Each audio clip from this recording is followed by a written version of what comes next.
Welcome to Virat IAS academy Saharanpur. आज हम जैसे कि लास्ट वीडियो में हम लोगों ने डिस्कशन किया था कि हम करंट अफेयर्स का भी कुछ सेशन करेंगे, तो हम दिसंबर 2019 से करंट अफेयर्स का कुछ पैटर्न शुरू करते हैं। देखिए, सबसे पहला टॉपिक है जीवन गुणवत्ता सुगमता सूचकांक यानी ईज़ ऑफ लिविंग इंडेक्स, यानी लिविंग में यानी रहन सहन में कितना ईज़ है इसका पैमाना है। दूसरा है नगर पालिका कार्य प्रदर्शन सूचकांक यानी म्यूनिसिपल परफॉर्मेंस इंडेक्स, यानी कोई म्यूनिसिपैलिटी कितना बेहतर तरीके से परफॉर्मेंस कर रही है। तो इंडेक्स इसलिए बनाए जाते हैं ताकि किसी चीज़ की रैंकिंग का परफॉर्मेंस का पता लगाया जा सके। अब ये इसलिए बनाया गया है ताकि 100 स्मार्ट शहरों का आकलन किया जा सके और ऐसे शहर जहां की आबादी 10 लाख से ज़्यादा है उनका आकलन किया जा सके, इसलिए ये बनाए गए हैं। नेक्स्ट हमारा इशू है ब्रू रेफ्यूजीज़। देखिए, ब्रू आपने कई बार न्यूज़पेपर्स में पढ़ा भी होगा कि जो ब्रू लोग हैं ये एक ट्राइब्स है। ये रहती थी शुरुआत में ये ट्राइब मिज़ोरम में। अब मिज़ोरम में एक और ट्राइब रहती है मिज़ो, तो काइंड ऑफ ये सेकंड लार्जेस्ट ट्राइब है जो मिज़ोरम में रहती है ब्रू। तो अब इनकी वजह से वहाँ काफ़ी एथनिक क्लैशेस हुए, काफ़ी टेंशन्स क्रिएट हो गई, तो काफ़ी वायलेंस चल रहा था काफ़ी लंबे समय से। तो जब क्लैश हुए तो ये ब्रू लोग माइग्रेट करके चले गए त्रिपुरा में। तो अभी गवर्नमेंट ऑफ इंडिया के द्वारा एक अकॉर्ड कराया गया है इन ब्रू लोगों के लिए, इन ब्रू रेफ्यूजीज़ के लिए। 16 जनवरी 2020 में ये समझौता हुआ है। इसमें क्या होगा, 34,000 ब्रू रेफ्यूजीज़ को रिहेबिलिटेट किया जाएगा, उन्हें बसाया जाएगा, पुनर्वास किया जाएगा। कहाँ बसाया जाएगा? त्रिपुरा में।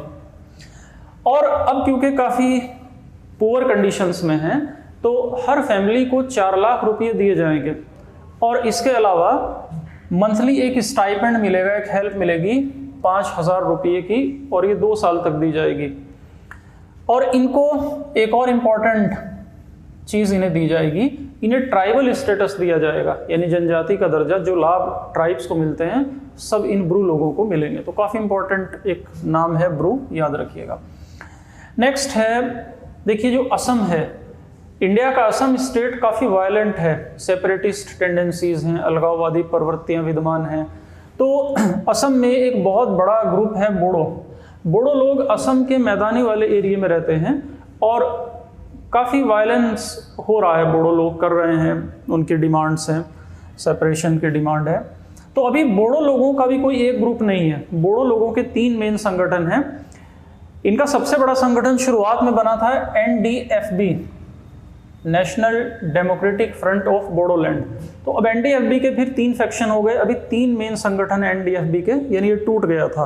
NDFB-P यानी प्रोग्रेसिव, NDFB-RD यानी रंजन डैमरी, और NDFB-S यानी सोंगभिजित। तो इन के बीच एक समझौता हुआ है। तीनों ये जनजातियां हैं, मूल निवासी हैं, डोमिसाइल है वहाँ के। तो अब ऐसी उम्मीद जगी है कि शायद असम के मैदानी इलाकों में ये बोडो अकॉर्ड की वजह से हिंसा में कुछ कमी आ जाए। नेक्स्ट इशू है हमारा, देखो जो पूरा नॉर्थ ईस्ट का इलाका है, इस पूरे नॉर्थ ईस्ट में एथनिक क्लैशेस काफ़ी ज़्यादा हैं। काफ़ी एथनिसिटी के अलग अलग नस्लों के लोग यहाँ रहते हैं। तो कुकी और नागा मणिपुर में रहने वाले 2 जनजातीय समुदाय हैं। वैसे तो नागा लोग नॉर्थ ईस्ट में काफ़ी जगह रहते हैं, नागालैंड में इनका मेन सेंटर कॉन्सेंट्रेशन है। तो कुकी और नागा के बीच भी क्लैशेस थे, वायलेंट क्लैशेस थे। तो हुआ क्या है कि इनके बीच भी एक समझौता हुआ है। इन दोनों के जो सबसे बड़े ऑर्गेनाइजेशन हैं, एक है नागा नेशनल पॉलिटिकल ग्रुप, ये नागा लोगों का है, और दूसरा है कुकी नेशनल ऑर्गेनाइजेशन। तो जनवरी 2020 में इनके बीच भी समझौता हो गया है। नेक्स्ट हमारा इशू है जो काफ़ी इंपॉर्टेंट इशू है। अगर आपसे बोला जाए कि सबसे ज़्यादा चर्चा में रहने वाला कौन सा मुद्दा रहा है 2020 में, 2020 में, तो वो मुद्दा रहा है CAA का। CAA यानी नागरिकता संशोधन अधिनियम, सिटीजनशिप अमेंडमेंट। अब ये एक्ट बन गया है और ये एक्ट प्रभाव में आया है, इफेक्टिव हुआ है 10 जनवरी 2020 से। चेंज कहाँ में किया गया है? देखो, आज़ादी के बाद सबसे पहला जो कानून नागरिकता के बारे में बना, जो काफ़ी बड़ा कानून था, वो है सिटीजनशिप एक्ट 1955। पॉलिटी में आपने पढ़ा भी होगा। तो अब जो सिटीजनशिप अमेंडमेंट एक्ट आया है, इसमें 3 देशों की माइनॉरिटीज़ को, जो नॉन मुस्लिम माइनॉरिटीज़ हैं, गैर मुस्लिम अल्पसंख्यकों को भारत सरकार नागरिकता देगी, ये प्रावधान है।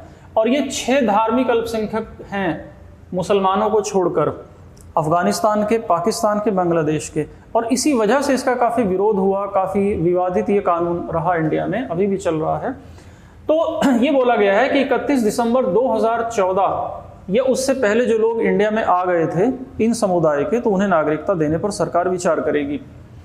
पहले क्या प्रोविज़न था कि अगर कोई 12 साल तक इंडिया में रहता है तो अप्लाई कर सकता है, लेकिन अभी क्या प्रोविज़न है कि इन समुदायों का, इन देशों से आने वाले लोगों का कोई भी व्यक्ति अगर 5 साल तक इंडिया में रहता है तो उसे नागरिकता के लिए एप्लीकेशन वो दे सकता है। ध्यान दीजिएगा, यहाँ पर क्या दे सकता है, आवेदन कर सकता है।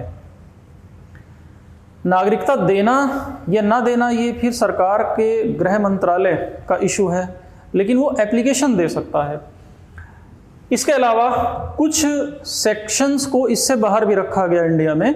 3 सेक्शन है मेनली, जैसे एक तो 6th शेड्यूल में जो स्टेट्स आते हैं, 6ठा जो अनुसूची है भारत के संविधान की, देखिए 12 अनुसूचियां हैं, तो 6ठी अनुसूची में कुछ स्पेशल राज्यों के लिए प्रोविजंस हैं। आप चाहें तो गूगल करके पढ़ सकते हैं, हम अभी टॉपिक से भटक जाएंगे। तो 6ठी अनुसूची के स्टेट इसमें शामिल नहीं होंगे, यानी वहाँ अगर यहाँ का कोई बंदा वहाँ जाकर रहना चाहेगा तो नहीं वो नागरिकता वहाँ का नहीं मिलेगा। नेक्स्ट, ट्राइबल एरियाज़, भारत में कुछ जनजातीय क्षेत्र भी हैं। जनजातीय क्षेत्र कैसे हैं, जैसे आपने देखा होगा अंडमान और निकोबार में कुछ ऐसे एरियाज़ हैं, ऐसे इलाके हैं जहाँ पर किसी आउटसाइडर को जाना अलाउड नहीं है, वहाँ ये लोग नहीं बच सकते।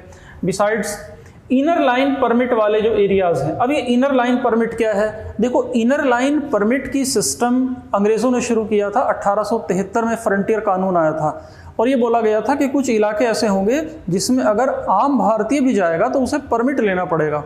तो इनर लाइन परमिट वाले जो एरियाज़ होंगे वहाँ भी ये लोग बस नहीं सकेंगे, तो ये एक्सक्लूड कर दिया है इन लोगों से।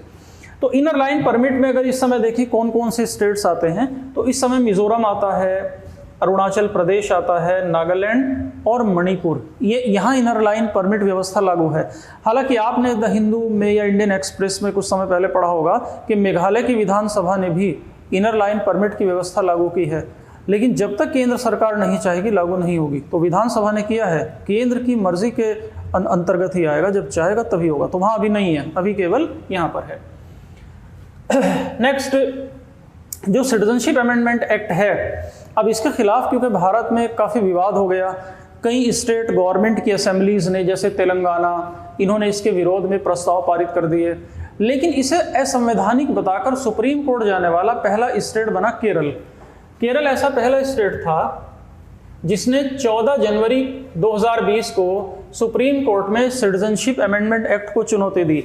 और किस आर्टिकल के तहत दी, आर्टिकल 131 के तहत। देखो आर्टिकल 131 जो है ये कॉन्स्टिट्यूशन का एक स्पेशल आर्टिकल है, जिसमें ये कहा गया है कि अगर यूनियन और स्टेट के बीच, यानी केंद्र और राज्य के बीच या स्टेट और स्टेट के बीच कोई विवाद होगा तो सुप्रीम कोर्ट उसको सुलझा सकता है। तो आर्टिकल 131 के तहत सुप्रीम कोर्ट में सिटीजनशिप अमेंडमेंट एक्ट के विरुद्ध जाने वाला पहला स्टेट केरल बना। हालांकि इसके अलावा भी और पिटीशंस यानी याचिकाएं डाली गई हैं सुप्रीम कोर्ट में, लेकिन वो आर्टिकल 32 के तहत डाली गई हैं। आर्टिकल 32 फंडामेंटल राइट्स का उल्लंघन होने की स्थिति के लिए लगाया जाता है, के लिए अप्लाइड होता है। तो आर्टिकल 32 के तहत बाकी रिट्स लगाई गई हैं। और आर्टिकल 131 ये कहता है कि सुप्रीम कोर्ट, देखिए सुप्रीम कोर्ट की 2-3 टाइप की पावर्स हैं, जिसमें 3 पावर्स हैं मेनली। तो 3 में से एक पावर है सुप्रीम कोर्ट की मूल अधिकारिता। मूल अधिकारिता यानी ओरिजिनल ज्यूरिसडिक्शन। मूल अधिकारिता के तहत कोई भी पीड़ित पार्टी डायरेक्ट सुप्रीम कोर्ट को अप्रोच कर सकती है, जा सकती है सीधा सुप्रीम कोर्ट में।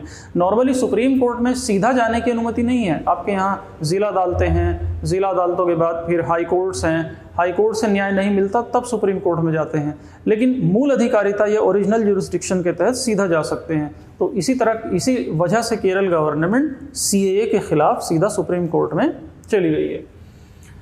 तो ये सीएए का पूरा इशू है, अभी चल ही रहा है, आप अपडेट रहें मीडिया से। नेक्स्ट लास्ट इशू है आज का एनपीआर। एनपीआर यानी नेशनल पॉपुलेशन रजिस्टर, यानी राष्ट्रीय जनसंख्या रजिस्टर। ये एक लिस्ट बनेगी, और किसकी लिस्ट बनेगी? ऐसे लोगों की जो 6 महीने या उससे अधिक समय तक इंडिया में रह रहे हैं।